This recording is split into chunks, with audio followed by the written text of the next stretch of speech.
Hello everybody and welcome to Wine Library TV. I am your host, Gary Vaynerchuk. And this, my friends, is the Thunder Show, aka the internet's most passionate wine program. And one thing I am definitely passionate about is white Burgundy. Often, when I'm rolling deep in some lobster, I'm chilling with a nice chilled glass of white Burgundy. You thought you got me there. Room temperature Burgundy. Even the restaurants know now. Like, they're like, room temperature, sir? Yes, sir. So, really excited about this show. 2005 is a very interesting vintage in the Burgundy region. The reds are ripping hot. Everybody's paying 10 times what they used to pay for the exact same producers only 5 years ago. That's always fun to watch. And the pricing has exploded. Burgundy is a very small area in the world. As a matter of fact, Chassagne Montrachet, which is what we're going to focus on today, is an extremely small place. When you really break it down, you talk about an area that is only 865 acres in size, producing this kind of wine. By the way, Chassagne Montrachet, really known for its white wines to this generation, but believe it or not, it's only a recent phenomenon. It was really known for decades as a red wine growing region. Now 60% of the wine coming out of Chassagne Montrachet is white. However, I think a lot of people would think it would be far greater. If you look on the shelves in stores in the U.S. market, you would think it's 95% because you rarely see red Chassagne hitting the shelves. So, Chassagne Montrachet, 100% Chardonnay. All white Burgundy is Chardonnay, my friends. So that's a little fun fact. You know, Pouilly-Fuissé, Saint-Laurent, Macon, Chassagne Montrachet, Pouligny-Montrachet, Chardonnay grape. So don't get caught with that foolish move. Oh, no. I don't like Chardonnays from California. I don't like, you know, I get that all the time. What was it? It was one time when I recommended to, she goes, I really want a great Chardonnay. And I was like, sure, no problem. And I was like, here, you know, here's this Pouilly-Fuissé. And she's like, no. I said, Chardonnay, you idiot. I don't drink Pouilly-Fuissé. She said idiot, by the way. I was 19. I'm borderline idiot. But I was like, ma'am, I looked 14 at the time. Ma'am, that is Chardonnay. She was very angry. No Google back then to just show her how to, like, take out a dictionary, encyclopedia, and be like, and she was very sad. So, that story always makes me happy, and it puts me in the mood to drink some white Burgundy today. The Chassagne Montrachet is from the Côte de Beaune region. When you look for Chassagne Montrachet, sometimes you will find appellation control. Come on, check this out. I want people to understand the difference between appellation control, and that's why this one rolls in at $38. And then you'll come across some that are, it's right over here, Premier Cru and single vineyards. Yep, sure, Premier Cru. So that's the different levels. And then you go to the next level, which is Grand Cru Montrachet, which gets obnoxiously expensive. So the latter two today are Premier Cru, which is the higher grade of quality, and the first one is appellation control, which you'll see a lot of times if you're rolling in that $30 to $50 range. The first wine is the most famous, most widely available Chassagne Montrachet in America. I want to start putting more and more wines on the show that I think will be accessible. So the Louis Jadot Chassagne Montrachet 2005 rolls in at $38 US. Big shout out to John McGraw from Kansas State. We drafted him in the second round, Mont. He didn't pan out, but and really didn't end up having a very good career. But I got a little fun fact for you. The day we drafted him, yes, I did Google him and emailed him in college. He was still in college. Later, the night Lizzie and I were celebrating our engagement at our... the night before our wedding. The night before our wedding, we're in the Rainbow Room in Manhattan, and AJ goes, is that John McGraw? Which is an amazing job by AJ. I mean, at this point, the second string safety in street clothes, and he pulls it out. Big ups to my brother, AJ Vaynerchuk. We look over, and yes, it actually is John McGraw. My sister rolls up on him. I was going to leave him alone. That's how I roll, Mott. But Lizzie, my sister, you know, she had a yap. It's my brother's wedding. Anyway, we got to yapping, and I brought up, dude, do you remember this? The day you were drafted, some lunatic in New Jersey emailed you and said, yo, you know, come to my store, we'll give you a bunch of free liquor, blah, blah, blah. He was like totally remembered. It was awesome. He was like, yeah, I was like, oh man, I'm not, you know, nice little Kansas boy moving to the East Coast. That's how we represent up in this piece. Sniffy sniff time. Man, I went on a tangent on a $38 wine, huh? Now, what you love about white Burgundies are the complexity, the truth to the terroir. A lot of times the complaint of New World Chardonnay is that they get over-oaked, but at times the Old World likes to get a little funky too. And this wine definitely has... The Oak Monster has finally made... He's been very far and few between, Mott. It's good to see the Oak Monster. Even when you see your bitter rival, you know, after 15 years, there's a little party that's happy to see him. Right? Wow, you have that many bitter rivals? You, like, knew exactly what I was talking about. Anyway, I'm happy to see the Oak Monster. He's coming through very mildly on this. Did I say mildly? I was wrong. Reverse that. Giggly mood on this Thursday. Maybe it's because I have a book. Real nice apple core, a little bit of pear, little nutmeg action on the nose as well. I get a little eggnog. That's what I'm going for. This wine smells like a solid amount of eggnog. Very interesting. Very woody too. Very 2x4-y, like building a house. You know, like just the shredded wood everywhere. 2x4 action. Let's give it a whirl.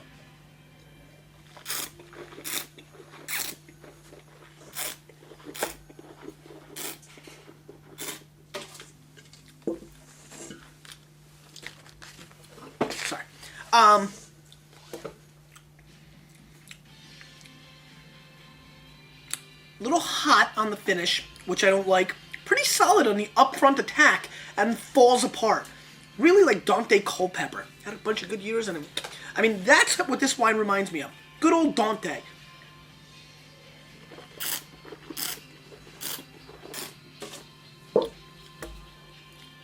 Again, the apple core is really an obvious flavor profile. The reason I use apple core instead of apple, if you've ever eaten an apple core, you get the seeds, you get like the stemmy insides, you get some bitter flavors that you don't normally get with just the apple.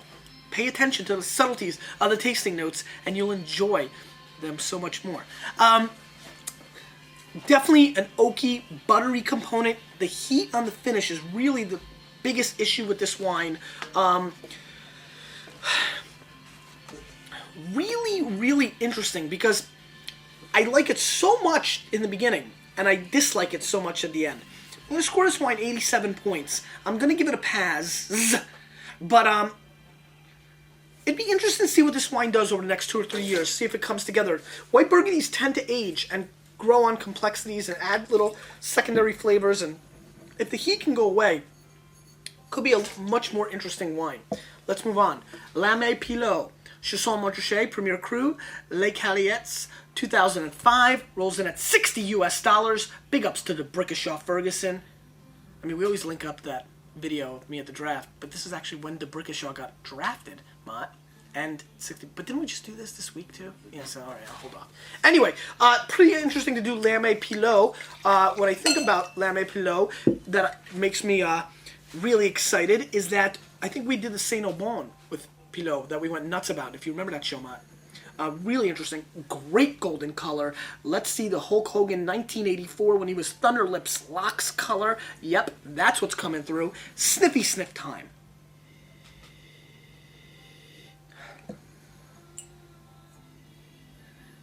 Beautiful hazelnuts coming through on the nose. I like it a lot. Really toasty, a little hint of butter. Buttered toast coming through. Reminds me of a classic breakfast in 1986 with my mom. Very nice, subtle flower. What are those white little flowers? Not little white flowers? They're like, they grow wildly, like really little white flowers. I don't know. Gosh, that's exactly what this has a little scent of as well.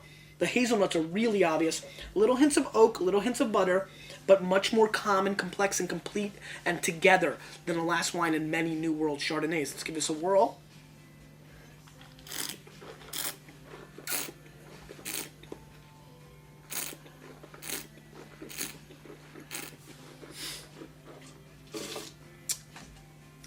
Bam Zor. I mean, this is... wow. Wow. Fresh almonds, you know, sliced almonds, just throw them all in your mouth and chew, chew, chew. Add a little bit of pear in there. Gorgeousness, just complete complexity. I love the acidity level on this wine, matching the gorgeous fruit, crazy length, and complexity. This, my friends, this is a wine for serious white wine drinkers. Heck, serious red wine drinkers should take note.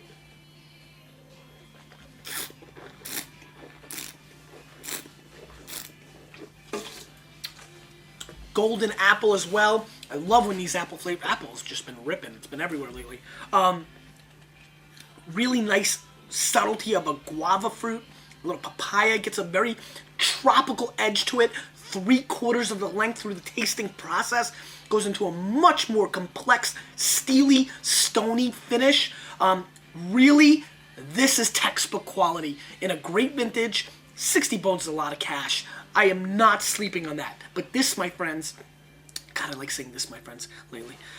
This is easily a 93 plus point bottle of Chardonnay, which is very high for me and to score, and so I can really allude to my enthusiasm over this completely elegant, harmonious drink. This is really good.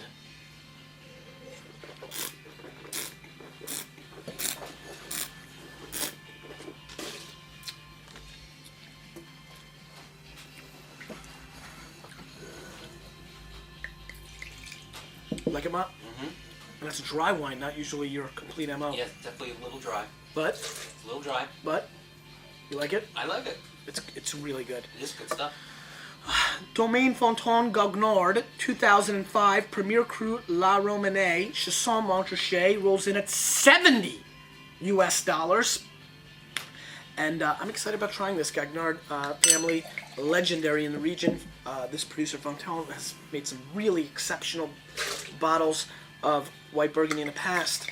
And I'm excited about trying this. I mean, coming off that last wine, it's steep competition. Let's see what this is able to do with its also beautiful golden yellow-esque colors. I mean, this is like a Nerf ping pong ball. Do you remember Nerf ping pong? That was awesome. God, I haven't thought about that in a while. Like the net was like that plastic. It was terrible. They made you feel like the commercials. Remember the kid commercials in the 80s that made everything seem possible? Like the G.I. Joes, the backyard was like all crazy, and the missiles and the ping pong. They made you feel like you could bring that net ping pong to any table on Earth, except it really only worked on a standard kitchen table. I mean, those commercials were insane. Like the My Little Ponies flew, but who was paying attention to My Little Pony? Anyway, sniffy sniff.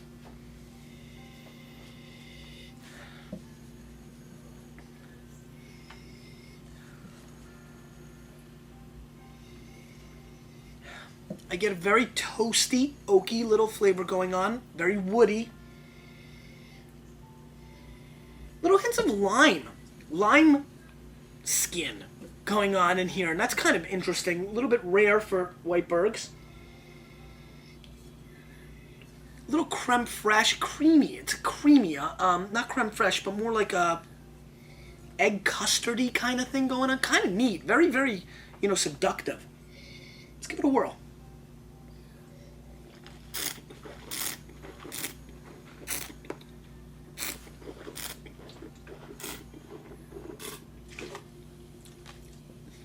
This is also very serious Chardonnay. I like Chassagne Montrachet. This is very good.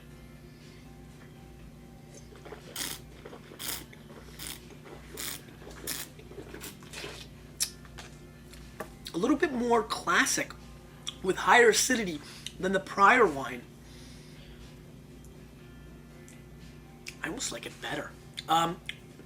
What I love about this wine is it has dart-like focus. I mean, it's like, it really, really knows what it wants to be, and it's not bashful about it. It has a melon cantaloupe component to it that is a dew kind of flavor profile that I'm adoring throughout. Also, much more, wow, this is better than the last wine. I went 93 on that, huh? Doesn't leave me a lot of room, but... No wiggle room. No wiggle room, but I'm not going to be scared. Did I go 93 plus? No.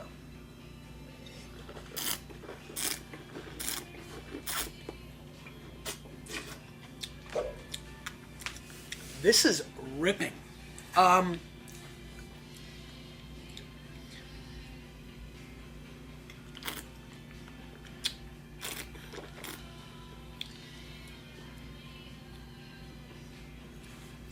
This is sensational, complex, complete white Burgundy that actually has less baby fat you know, it's almost like those ESPN like bodybuilders, like the guys that like do the whole thing.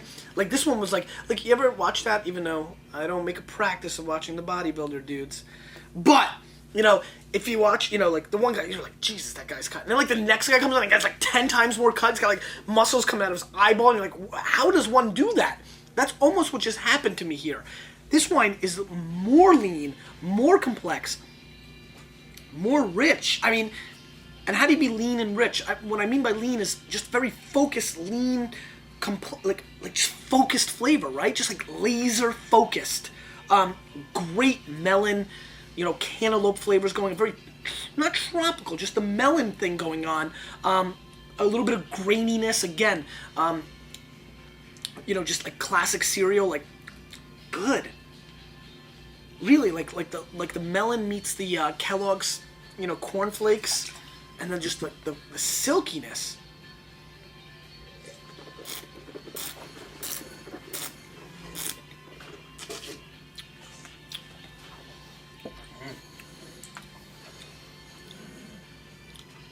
Totally different, yeah.